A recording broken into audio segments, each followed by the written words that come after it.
ان فرعون علا فی الارض وجعل اہلها شیعا یستضعف طائفة منهم یذبح ابناءهم ویستحیی نساءهم انه کان من المفسدین۔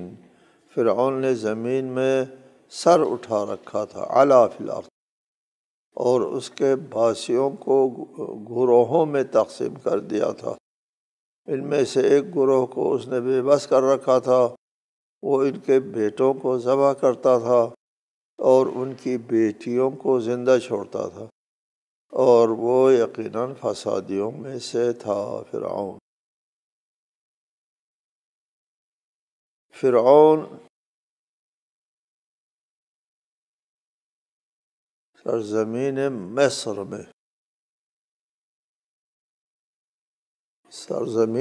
مصر کے بادشاہوں کو فرعون کہتے ہیں، فراعنہ۔ یہ قبطی زبان کا پیرو کا ترجمہ ہے، پیرو کا ترجمہ یہود نے فرعون سے کیا ہے۔ یہ اصل نام اور فرعون کسی شخص کا نام نہیں ہے، یہ سلسلہ بادشاہان مصر کا نام فراعنہ، اور ان کا ہر فرعون کا اپنا اپنا نام بھی ہے۔ چنانچہ جس فرعون کے ساتھ حضرت موسیٰ کا واقعہ پیش آیا اس کا بھی ایک نام ہے۔ ان فرعون علا فی الارض، زمین مصر میں فرعون جو ہے وہ بہت ہی طاقتور ہو گیا تھا۔ فرعون وہاں وہ لوگ وہ تھے، فرعون کی قوم مشرک تھے، اور سورج کو بادشاہت اور حکومت کا دیوتا سمجھتے تھے، رب، بادشاہت کا رب، بادشاہت دینے والا رب سورج ہے۔ اور فرعون کو سورج کا زمین میں نمائندہ سمجھتے تھے، چونکہ سورج جو ہے وہ بادشاہ سلطنت دینے والا رب ہے، اور اس کا زمین میں نمائندہ فرعون ہے، لہذا فرعون بھی ایک قسم کا رب کہلاتا تھا، انا ربکم الاعلی، چونکہ وہ رب کا نمائندہ ہے، اس لیے رب ہے زمین کے اوپر، اس کو حکومت دے دی ہے رب نے، سورج نے۔ وَجَعَلَ أَهْلَهَا شِيَعًا، فرعون نے اپنے شہریوں کو 2 گروہوں میں تقسیم کر دیا تھا، گروہوں میں تقسیم کیا تھا، یعنی اقباط اور اسباط۔ مقامی لوگوں کو قبطی کہتے ہیں، آج بھی مصر میں ہے، قبطی لوگ قبطی کہتے ہیں، اور باہر سے آنے والے لوگوں کو اسباط کہتے تھے، اقباط و اسباط، یعنی بنی اسرائیل کو اسباط کہتے تھے اور مقامی لوگوں کو اقباط کہتے تھے، قبطی اور اسرائیلی میں تقسیم کیا تھا۔ قبطی جو ہے وہ شہری سمجھا جاتا تھا، محترم، باعزت، بہتر، اونچی نسل کے لوگ، اور بنی اسرائیل کو نچلے درجے کی نسل کے لوگ سمجھتے تھے۔ بنی اسرائیل کو وہ اپنی خدمت کام شام کے لیے استعمال کرتے تھے، اور فرعون جو ہے ان کو خدمت گزاری کے طور پر، چنانچہ ایک جگہ کہا کہ یہ فرعون ابھی آیا ہے کہ میں اللہ کا نمائندہ ہوں، فرعون اور ہارون نے، وَقَوْمُهُمَا لَنَا عَابِدُونَ، اور اس کی قوم میں بنی اسرائیل جو ہے وہ ہمارے نوکر ہیں، لنا عابدون، ہمارے نوکر ہے، نوکر کی قوم ہے، اور وہ کہتا ہے کیا رب العالمین کا نمائندہ ہے۔ یستضعف طائفة، ایک طائفے کو یعنی ایک گروہ کو فرعون نے بے بس بنا رکھا تھا، اور وہ بنی اسرائیل کے بچوں کو ذبح کرتا تھا، قتل کرتا تھا، اور بچیوں کو زندہ چھوڑتا تھا۔ ایسا کیوں کرتا تھا؟ فرعون بنی اسرائیل کی نسل کشی کیوں کر رہا تھا؟ کہتے ہیں کہ بنی اسرائیل کی نسل جو ہے وہ تیزی سے بڑھ رہی تھی۔ فرعون کو خطرہ لاحق ہوا کہ اگر اسی رفتار سے بنی اسرائیل کی نسلوں میں افزائش جاری رہی تو ایک دن ہمارے مقابلے میں یہ لوگ جیت جائیں گے، ہم کو شکست دیں گے، لہٰذا ان کی نسل کی افزائش کو روک دو۔ اور روکنے کے لیے یہ طریقہ اختیار کیا کہ جو بھی بچہ پیدا ہوتا ہے اس کو قتل کر دو، اگر بچی پیدا ہوتی ہے تو اس کو رہنے دو۔ یہ طریقہ اختیار کیا۔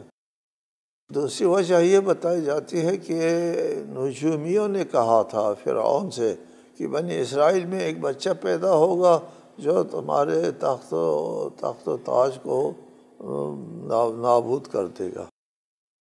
اس نجومی کی بات پر ہر پیدا ہونے والا بچہ جو ہے اس کو فرعون مار دیتا تھا۔ یستضعف طائفة منہم یذبح ابناءہم ویستحیی نساءہم، ان کے بیٹوں کو ذبح کرتا تھا اور بیٹیوں کو زندہ چھوڑتا تھا۔ آپ کو پہلے بھی بتایا ہے، اس کو ذہن میں بٹھانا ہے کہ لفظ نساء، نساء کا معنی کیا ہے؟ نساء کا معنی عورت ہے۔ رجال مرد کو کہتے ہیں، نساء عورت کو کہتے ہیں۔ لیکن قرآن مجید میں لفظ نساء جب ابناء کے مقابلے میں ذکر ہوا ہے تو پھر نساء سے مراد عورتیں نہیں ہیں بلکہ بچیاں ہیں۔ جی، ابناء بچے، نساء بچیاں۔ چنانچہ فرعون کا عمل ہے وہ شاہد ہے قرآن کے مطابق، وہ جو بچے پیدا ہوتا تھا بچہ اس کو مار دیتا تھا، بچی پیدا ہوتی تھی تو اس کو زندہ چھوڑتا تھا۔ بچی کے بارے میں ہے جی، وہ یستحیی نساءہم، نساء یعنی نساء بچی نے، ان کی بہت بڑی عورت ہونے کے بعد اس کو چھوڑ دیتے، سوال نہیں پیدا ہوتے جی۔ بچی کے بارے میں، بچے اور بچی کے بارے میں ہے۔ یہاں یقیناً نساء سے مراد بچی ہے، اس میں شک نہیں، کسی کو بھی شک نہیں۔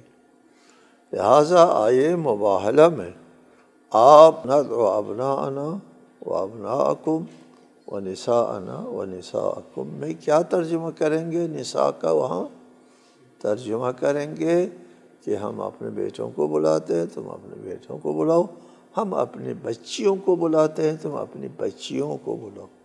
یہ ترجمہ صحیح نہیں، ہم اپنی عورتوں کو بلاتے ہیں، تم اپنی عورتوں کو بلاؤ، یا ابناء کے مقابلے میں۔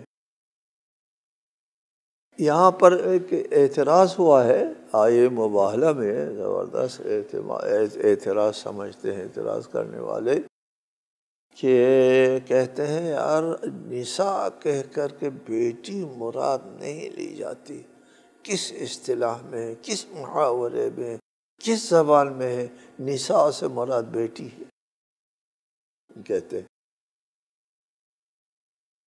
لہٰذا نساء سے مراد حضرت فاطمہ نہیں ہے،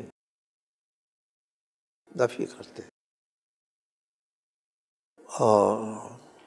ہم کہتے ہیں کہ اس کا دو جواب ہے۔ پہلے اس میں بتایا بھی ہے، آیے مباہلہ میں آپ کو بتایا ہے، اس کے دو جواب ہے کہ پہلا جواب تو یہی ہے کہ ابناؤنا کے مقابلے اپنا کے مقابلے میں جب نساء آتا ہے تو مراد بچی ہوتی ہے، قرآنی اصطلاح موجود۔ دوسرا جواب یہ ہے کہ ہم نہیں کہتے نساء سے مراد دختر ہے، ہاں جی، بیٹی، اپنی بیٹی ہے، بیٹی۔ نساء بیٹی کو نہیں کہتے، ٹھیک ہے، نساء عورت کو کہتے، بقول آپ کے عورت کو کہتے ہیں۔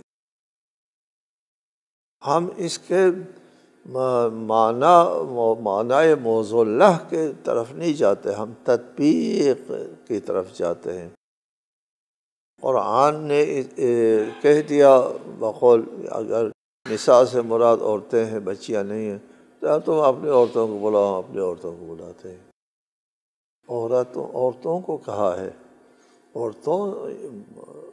عورتوں کے کہنے سے بہت سے دائرہ وسیع چھوڑ دیا اللہ نے، وسیع دائرہ چھوڑا، لیکن رسالت مآب نے اس کا اطلاق تطبیق کیا اپنی بچی پر۔ ہم تطبیق کی بات کرتے ہیں، نہ ان کی لفظ نساء بچی بیٹی کے لیے وضع ہوا ہے، یہ نہیں کہتے، وہ تطبیق اور ہے۔ ساری دنیا میں اسی اطلاق کی تطبیق اور ہے، اور اس کا معنی موضوع اللہ اور ہے۔